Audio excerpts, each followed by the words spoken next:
그 아비가 야곱에게 축복한 그 축복을 인하여 에서가 야곱을 미워하여 심중에 이르기를 아버지를 곡할 때가 가까웠은즉 내가 내 아우 야곱을 죽이리라 하였더니 맏아들 에서의 이 말이 리브가에게 들림에 이에 보내어 작은 아들 야곱을 불러 그에게 이르되 내 형 에서가 너를 죽여 그 한을 풀려 하나니 내 아들아 내 말을 좇아 일어나 하란으로 가서 내 오라버니 라반에게 피하여 내 형의 노가 풀리기까지 몇 날 동안 그와 함께 거하라.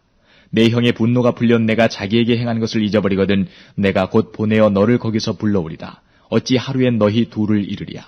리브가가 이삭에게 이르되 내가 햇사람의 딸들을 인하여 나의 생명을 싫어하거늘 야곱이 만일 이 땅의 딸들 곧 그들과 같은 햇사람의 딸들 중에서 아내를 취하면 나의 생명이 내게 무슨 재미가 있으리이까. 이삭이 야곱을 불러 그에게 축복하고 또 부탁하여 가로되 너는 가나안 사람의 딸들 중에서 아내를 취하지 말고 일어나 밧단 아람으로 가서 너의 외조부 부두엘을 집에 이르러 거기서 너의 외삼촌 라반의 딸 중에서 아내를 취하라. 전능하신 하나님이 내게 복을 주어 너로 생육하고 번성케 하사 너로 여러 족속을 이루게 하시고 아브라함에게 허락하신 복을 내게 주시되 너와 함께 내 자손에게 주사 너로 하나님이 아브라함에게 주신 땅 곧 너의 우거하는 땅을 유업으로 받게 하시기를 원하노라. 이에 이삭이 야곱을 보내었더니 밧단 아람으로 가서 라반에게 이르렀으니 라반은 아람 사람 부두엘의 아들이요 야곱과 에서의 어미 리브가의 오라비더라.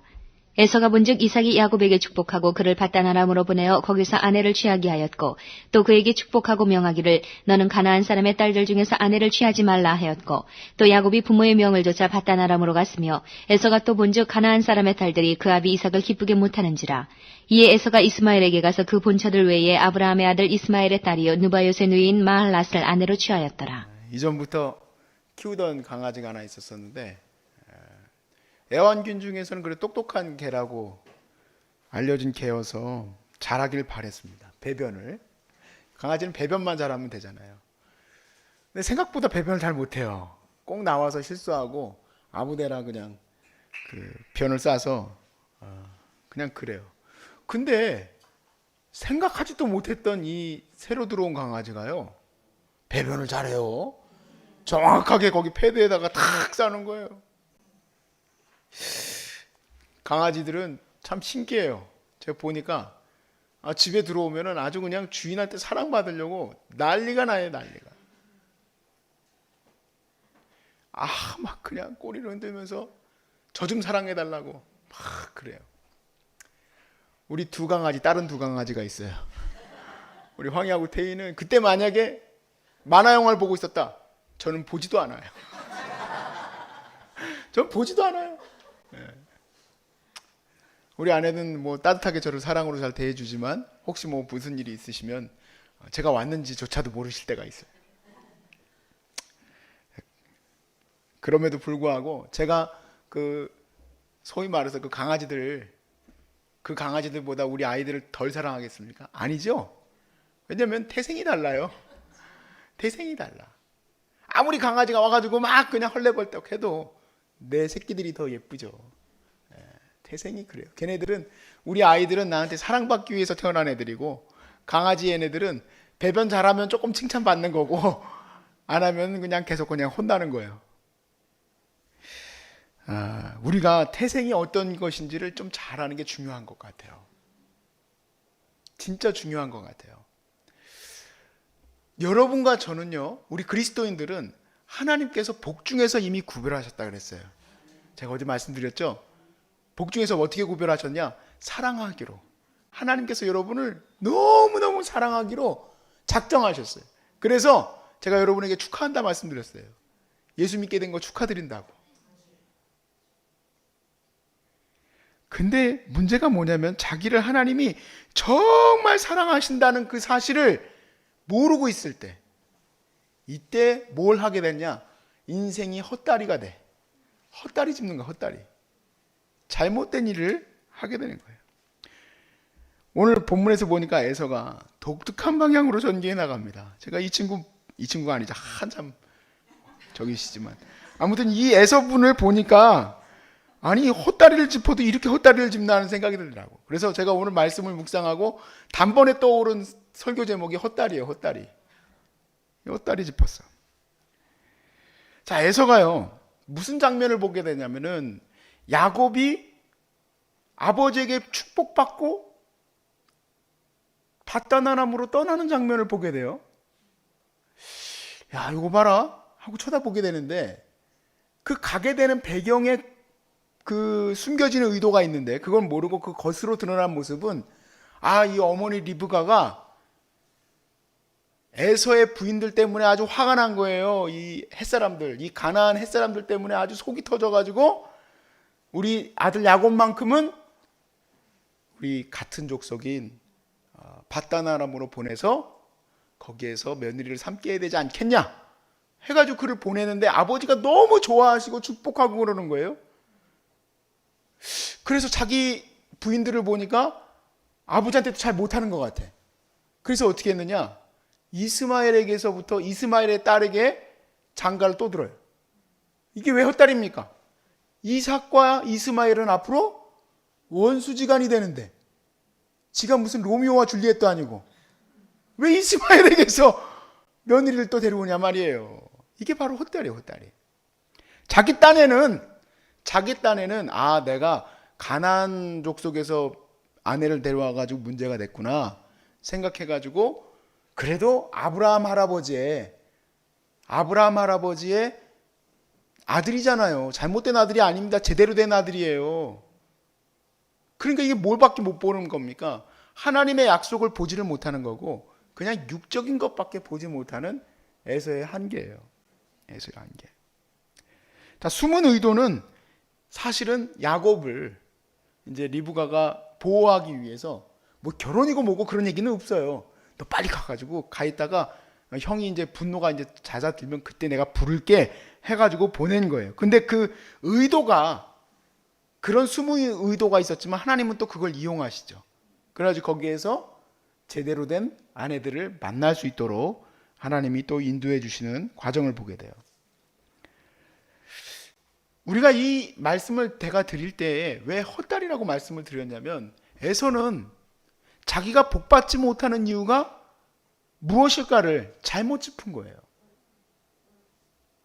저도 잘못 짚을 때가 있었어요. 저는 아버지하고 똑같이 생겼는데도 불구하고, 정말 똑같이 생겼거든요.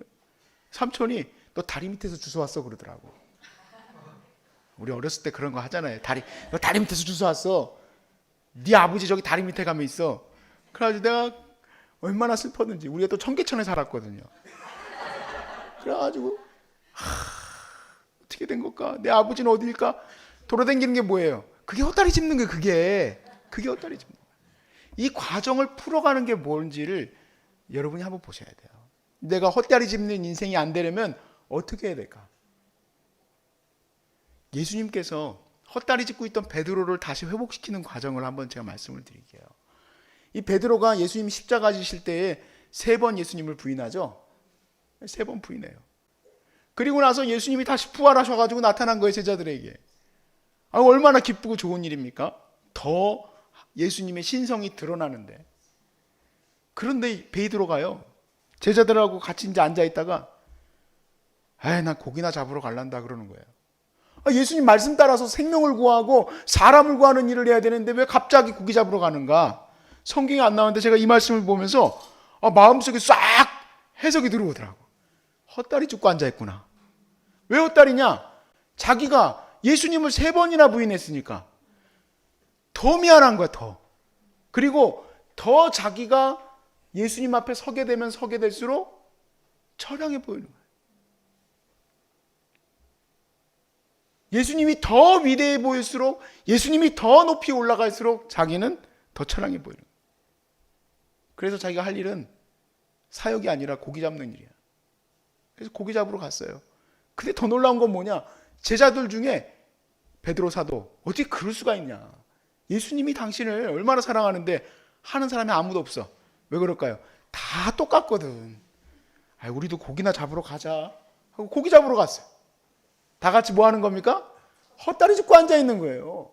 그래서 다 같이 고기 잡고 있으니까 예수님이 갑자기 딱 오셔서는 식사 준비를 딱 하시고 손수 거기서 있으니까 요한이 먼저 저거 예수님 아니야? 베드로가 또 물속으로 뛰어 들어가가지고 예수님께 달려갔어요. 그때 예수님이 어떻게 회복시키십니까? 3번 부르시죠. 네가 나를 사랑하느냐. 저는 한 번도 이 설교를 제가 이 요한복음 이 말씀을 많이 설교했었는데 그 질문의 의도에 숨어있는 의도를 제가 말씀을 잘 몰랐던 것 같아요. 네가 나를 사랑하느냐 하고 왜 물어보겠어요? 나는 너 사랑한다. 그 얘기죠. 나는 너도 사랑하는데 네가 나를 사랑하느냐? 3번 물으셨어요. 왜 3번 물어봤을까요? 3번 부인했으니까. 그 짐을 다 헐라는 거죠. 네 마음에 있는 부담과 짐을 다 내려놓는 얘기죠. 그러니까 이제 다시 어떻게 됩니까? 베드로는 예수님이 날 사랑하시는구나. 내가 예수님을 3번이나 부인했는데도 나에게 3번이나 사랑한다고 고백하시는구나. 그래서 그는 십자가에서 거꾸로 달려 순교하기까지도 주님의 사랑을 잘못 오해한 적이 없어요. 주님은 자기를 늘 사랑함을 깨달아하고 있었어요. 마찬가지로 바울도 신라와 함께 감옥에 갇혔을지라도 바울과 신라가 감옥에 갇혔어도 예수님이 자기를 싫어하고 미워해서 감옥에 갇힌 게 아니죠. 예수님이 자기를 사랑하시는 걸 알아요. 그래서 거기서 찬양을 해요. 찬양. 부담스러운 얘기인데 예수님이 여러분 사랑하십니다. 암에 걸렸어도 수술하러 들어가는 자리에서도 여러분 찬양이 나오십니까? 많이 힘들고 어려워서 집에서 혼자 그냥 주저앉아서 울고 싶을 때 그때 다시 찬양이 나오실 수 있는 이유는 예수님 나 사랑하는 거 그걸 붙들 때예요. 헛다리 짚을 때는 언제냐면 예수님 나 사랑하지 않는다 할 때 헛다리 짚어요. 그래서 죽으러 가기도 하고 사람들은 예수 믿는데도 불구하고 자기 가정에 주신 이 귀한 이 가족들을 미워하고 깨지려고 하고 도망하려 하고 그러는 거예요. 하나님이 내게 주신 이 좋은 것들을 좋다고 느끼지 못해요. 왜냐하면 헛다리 짚고 있는 거예요. 예수님이 나 사랑한다고 생각하지 않으니까. 예수님은 여러분 사랑합니다. 축하드립니다. 예수님은 여러분이 태어나기도 전부터 복중에서 조성될 때부터 사랑하기로 작정하셨어요. 그래서 여러분이 여기 계시는 거고 이 많은 사람들이 비록 암에 걸렸지만 여러분이 얼마나 귀한 사랑 가운데 있는지를 깨달아 아시길 바라요. 그래서 절대로 우리가 힘들고 어려울 때 낭망하고 식사하던 것도 못 먹고 에휴 내가 이렇게 아프다가 그냥 가버리든지 말든지 그 이유가 뭘까? 하나님한테 가서 따지고 싶은 거야. 뭐 그렇게 나한테 뭐 저기 정말 해코지하기 쉽게 있어가지고 이렇게까지 괴롭히시냐고. 그럴 수밖에 없을 것 같아요. 항암하는 게 너무 힘들면 그런 말이 나올 수밖에 없을 것 같아요. 근데 여러분 이 사실은 절대 잊지 마십시오. 하나님은 여러분을 너무 사랑하십니다. 그것만 잘 알면 헛다리 안 짚습니다. 제대로 된 은혜의 길을 향해서 오늘도 우리는 담대히 나아갑시다. 할렐루야. 네.